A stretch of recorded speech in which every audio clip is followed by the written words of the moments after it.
Bismillahirrahmanirrahim. Assalamualaikum warahmatullahi wabarakatuh. Syukur alhamdulillah kita masih bisa berjumpa kembali di channel Tebar Iman ini. Sholawat dan salam tak lupa selalu kita curahkan kepada junjungan kita Nabi Agung Muhammad Sallallahu Alaihi Wasallam. Allahumma sholli ala Sayyidina Muhammad wa ala ali Sayyidina Muhammad. Doa saya semoga kita semua selalu dalam lindungan Allah Subhanahu wa Ta'ala, selalu diberikan kesehatan, dilapangkan rizki, dipanjangkan umur, serta dimudahkan dalam segala urusan. Amin ya Rabbal Alamin. Pemirsa beriman yang dirahmati Allah, setelah kita beraktivitas seharian yang menguras tenaga dan pikiran kita sehingga menjadikan tubuh kita capek dan lelah, hal pertama yang terlintas di benak kita adalah mandi. Karena dengan mandi dapat kembali memulihkan tenaga kita, badan menjadi segar dan pikiran pun bisa menjadi lebih tenang. Mandi merupakan aktivitas untuk membersihkan badan dari kotoran. Dengan mandi kita dapat menjaga tubuh kita tetap bersih dan segar. Selain untuk menjaga agar tubuh tetap bersih dan segar, dalam agama Islam mandi juga sangat dianjurkan. Apalagi ketika kita hendak melakukan ibadah sholat atau ibadah yang lain. Hal ini supaya badan kita bersih dari kotoran dan najis. Akan tetapi ada sebagian orang yang masih kurang memahami akan pentingnya mandi, sehingga masih ada beberapa orang yang enggan mandi secara rutin. Dalam Islam ada sebuah ungkapan yang menyatakan kebersihan adalah sebagian daripada iman. Maksudnya dengan menjaga kebersihan maka tubuh akan menjadi sehat dan bugar, sehingga dapat meningkatkan kualitas ibadah. Dengan begitu maka iman kita bisa meningkat. Ada beberapa jenis mandi yang dianjurkan dalam agama Islam. Yang pertama adalah mandi wajib. Mandi wajib adalah mandi yang dilakukan untuk menghilangkan hadas besar sebagai salah satu syarat sahnya sholat dan melakukan beberapa ibadah lainnya. Mandi wajib jauh lebih luas daripada sekedar mandi-mandi lainnya seperti mandi junub dan mandi sunnah. Hal-hal yang menjadikan seorang harus mandi wajib antara lain adalah karena habis melakukan hubungan badan suami istri atau keluarnya sperma baik itu disengaja maupun tidak. Mandi wajib ini sering disebut juga dengan mandi junub. Ada lagi mandi wajib, yaitu setelah selesai datang bulan atau haid dan juga setelah selesai nifas, yaitu mengeluarkan darah setelah melahirkan. Yang kedua adalah mandi sunnah. Mandi sunnah adalah mandi yang hanya merupakan anjuran. Jika dikerjakan kita bisa mendapatkan pahala, dan jika tidak dikerjakan tidaklah mendapat dosa.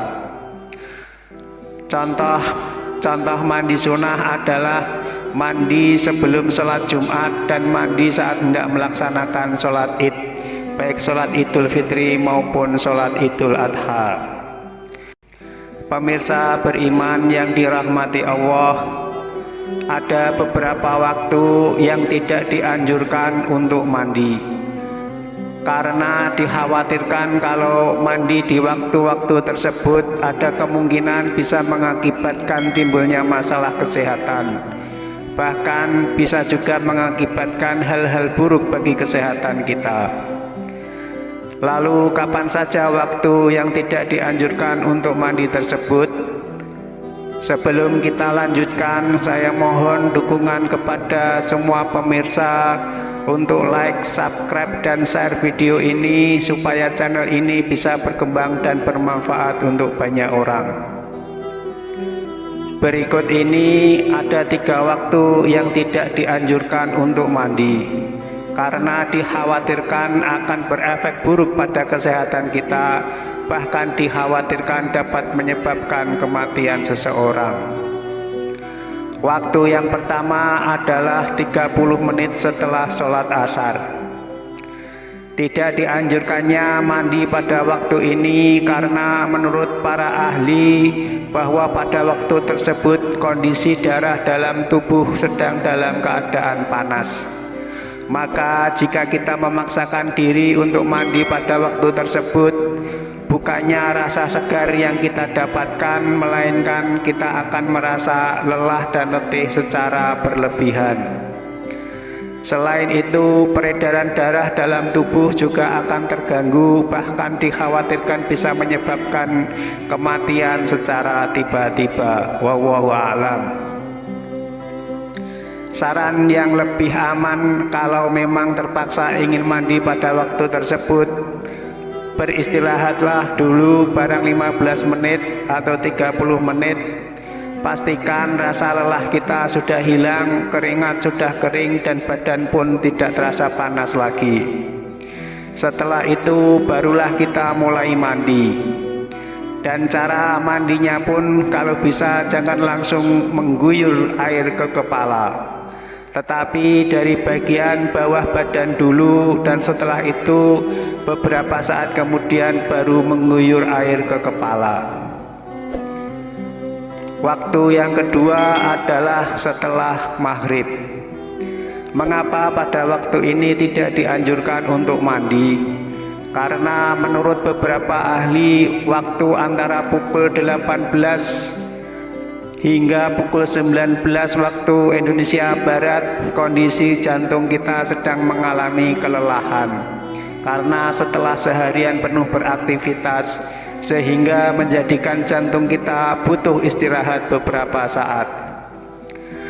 Maka pada waktu ini kita tidak dianjurkan untuk mandi. Jika tetap memaksakan diri untuk mandi, dikhawatirkan akan berefek buruk juga pada kesehatan tubuh, dan dikhawatirkan akan dapat menyebabkan penyakit paru-paru basah. Waktu yang ketiga adalah setelah sholat isya hingga jam 12 malam. Pada waktu ini adalah waktu bagi tubuh kita beristirahat total, termasuk jantung kita, karena pada waktu tersebut jantung kita dikhawatirkan tidak siap menerima siraman air, apalagi air dingin. Jika kita tetap memaksa untuk mandi, maka kemungkinan jantung kita akan bermasalah, dan akibat yang paling berat dapat menyebabkan gagal jantung. Ada sebuah riwayat yang menyebutkan bahwa Rasulullah SAW biasa mandi sebelum waktu subuh. Dan menurut beberapa ahli, pada waktu tersebut adalah waktu terbaik untuk mandi. Karena pada saat itu air sedang mengandung ozon tinggi, sehingga sangat baik untuk tubuh kita, dan katanya bisa membuat kita awet muda serta dapat meningkatkan daya tahan tubuh. Wallahu a'lam bishawab. Pemirsa beriman yang dirahmati Allah, demikianlah 3 waktu yang tidak dianjurkan untuk mandi. Semoga informasi ini bermanfaat untuk kita semua, dan semoga Allah Subhanahu wa Ta'ala selalu menjaga dan melindungi kita semua dari segala macam penyakit dan mara bahaya. Amin ya Rabbal Alamin. Wassalamualaikum warahmatullahi wabarakatuh.